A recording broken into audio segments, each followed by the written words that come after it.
Hi, everyone, and welcome back. We're diving into something really fascinating today. We're going to be talking about the spiritual side of relationship. Yeah? And we're not just talking about the romantic sparks, It's Mm. more like all kinds of connections that can really bring meaning to your life. Yeah, what's really cool about this deep dive is that it kind of challenges the way we usually think about relationships. Mm. We're moving beyond like the surface level, beyond just swipe left or right. Hmm. It's more about understanding connections Yeah, as these really genuine soul journeys. exactly. So the source material that we're looking at today is an excerpt from this article called "The Spiritual Landscape of Modern Relationships: Connecting Beyond the Physical Realm." Mhm. And it really digs into how we can actually recognize those deeper, soul level connections with people. Yeah, it really emphasizes that true connection goes way beyond just, physical attraction or even shared interests. Right. There's something much deeper. And every interaction and every moment of connection really has a deeper meaning to it. Okay, so let's unpack this whole soulmate connection idea.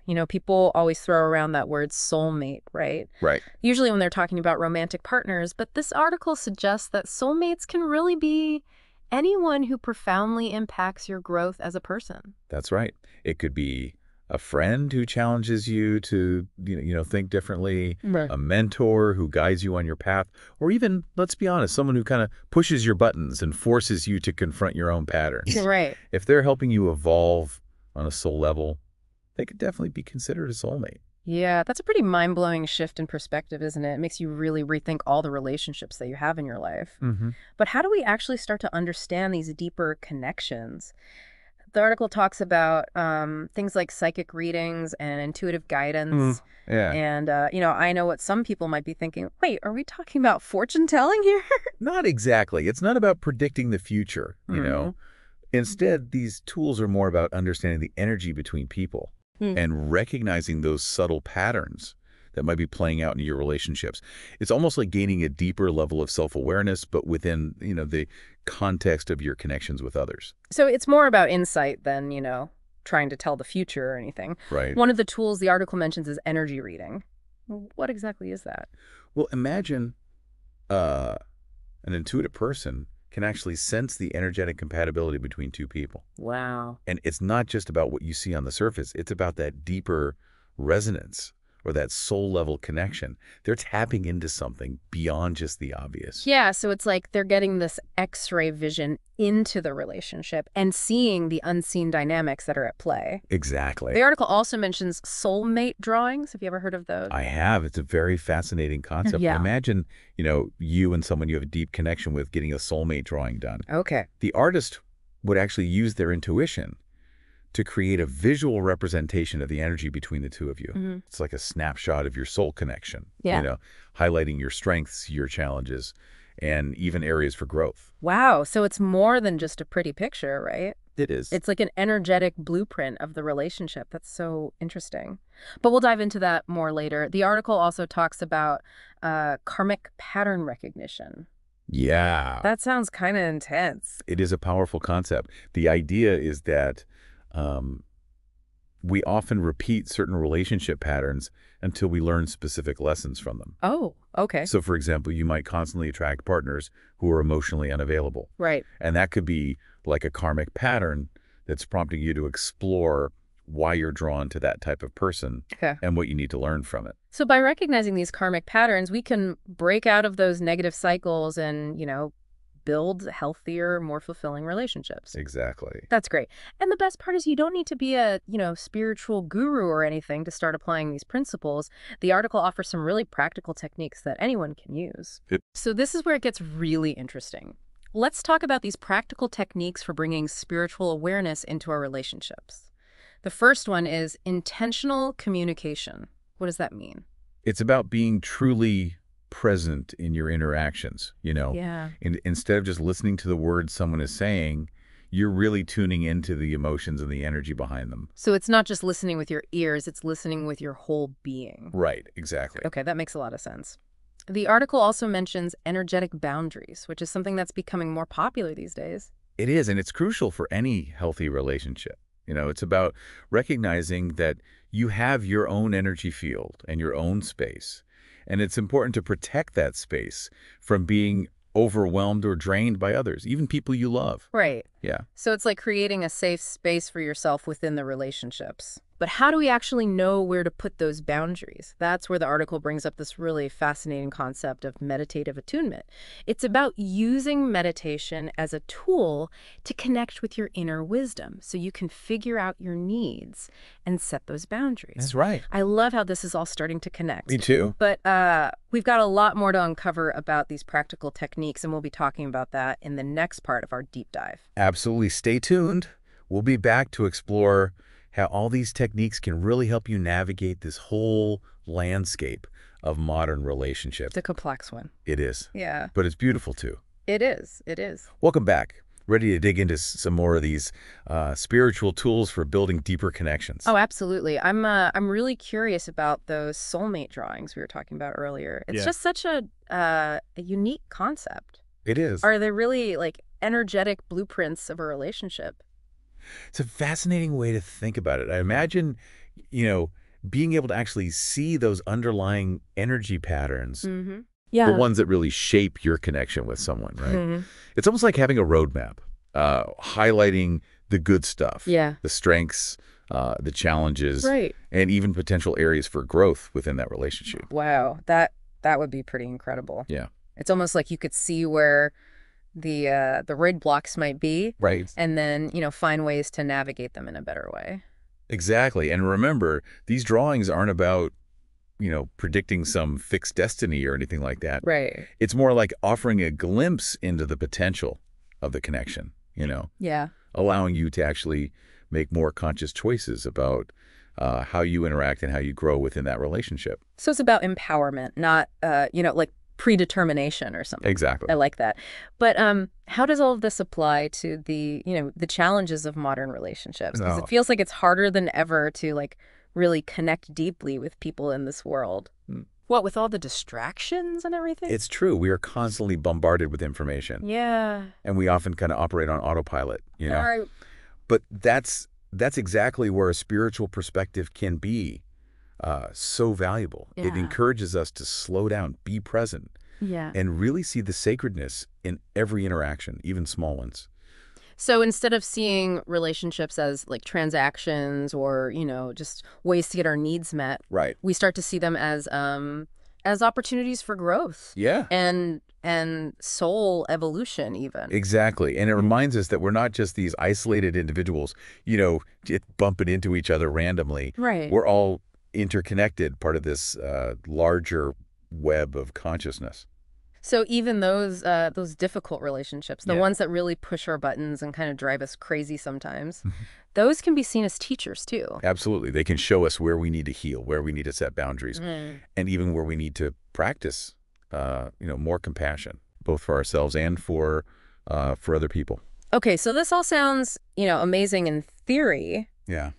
But how do we actually integrate these spiritual principles into our daily lives? Right. It's one thing to talk about it, but how do we actually, like, live it, Set the million-dollar question. Yeah. I think it starts with self-awareness. Okay. Take some time for, introspection, connect with that intuition, Yeah. and really ask yourself, what do I really want from my relationships?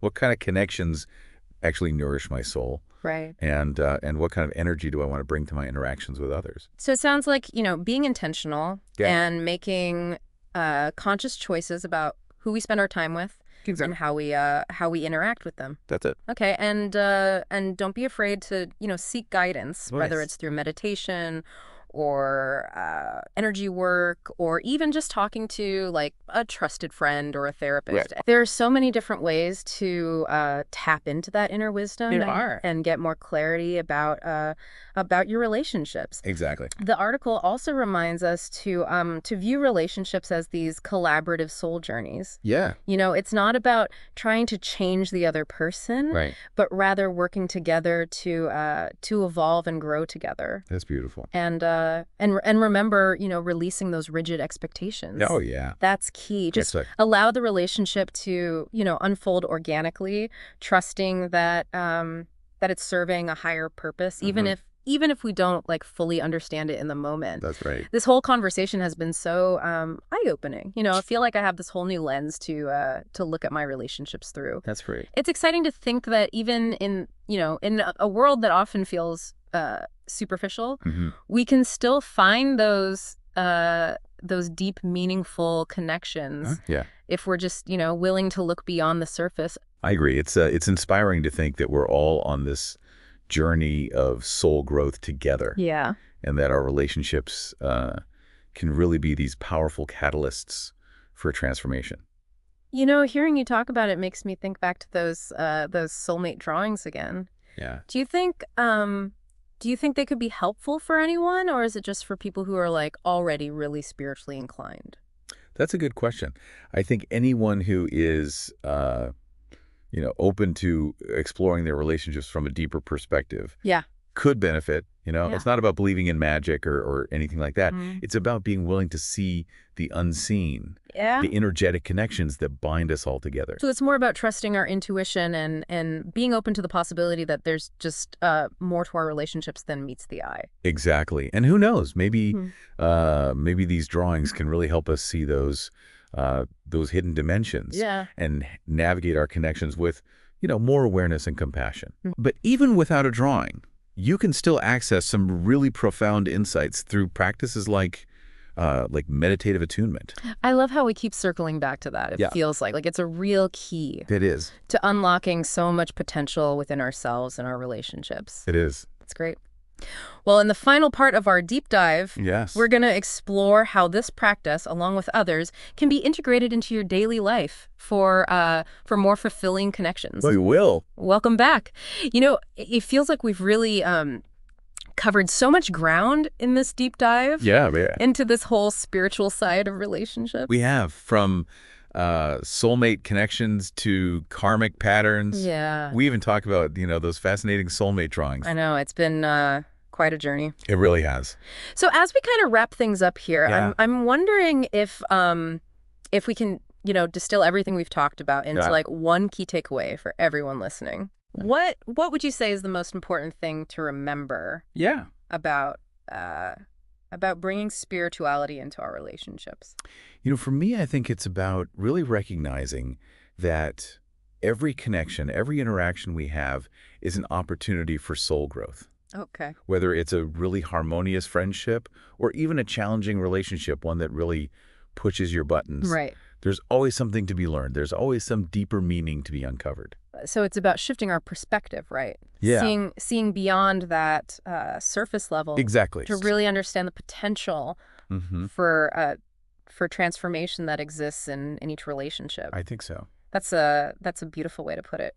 But as we've talked about, it's one thing to just understand these concepts intellectually. Right. But it's another thing to actually put them into practice in our lives. It is. It is. So what's one practical step that our listeners can take today to start integrating the spiritual perspective into their own lives? I would say start with self-reflection.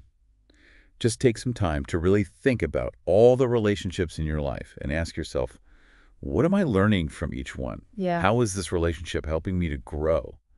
And most importantly, how can I show up with more authenticity and compassion, not just for myself, but for the other person too? Yeah, those are really powerful questions. They are. And I think it's important to remember too that this is an ongoing journey, Oh, for sure. There's no real finish line when it comes to spiritual growth or deepening our relationships. That's right. It's all about being open to the lessons that each relationship brings, trusting that we're all evolving together, even when things get a little messy or challenging. Right. And remember all those tools we talked about, like meditative attunement, right? Yeah. That can really help you tap into your own inner wisdom and navigate all those complexities with a little more grace and clarity. I think I'm going to leave our listeners with a thought-provoking question here. One that's been kind of swirling around in my mind since we first talked about those soulmate drawings. Right. If you could have one of those drawings done for a relationship in your own life, okay, what would you hope to learn or understand better? What hidden dynamics or opportunities for growth might be revealed? That is a wonderful question to ponder. And remember, Even without a drawing, you can still tap into your own intuition and inner wisdom. Pay attention to your dreams, pay attention to your gut feelings, and pay attention to those synchronicities that kind of seem to guide you along your path. Those are often whispers from your soul pointing you toward deeper understanding and connection. It's amazing to think that we all have access to that. We do. This inner compass, this wellspring of wisdom that's within ourselves. It's true. We just need to learn to listen to it. We do. Well, that's the beautiful thing about this whole journey of spiritual growth in relationships, right? It is. The more we cultivate our awareness, the more we realize that the answers we're searching for are often within us all along. I think so. So as we conclude this deep dive, Yeah. I really encourage everyone listening to stay curious, stay open, and embrace that unexpected wisdom that we can find, even in the most challenging relationships. Who knows? Maybe there are some incredible soul-level connections just waiting to be discovered out there. Indeed. Until next time, may all your relationships be filled with love, growth, and a profound sense of connection.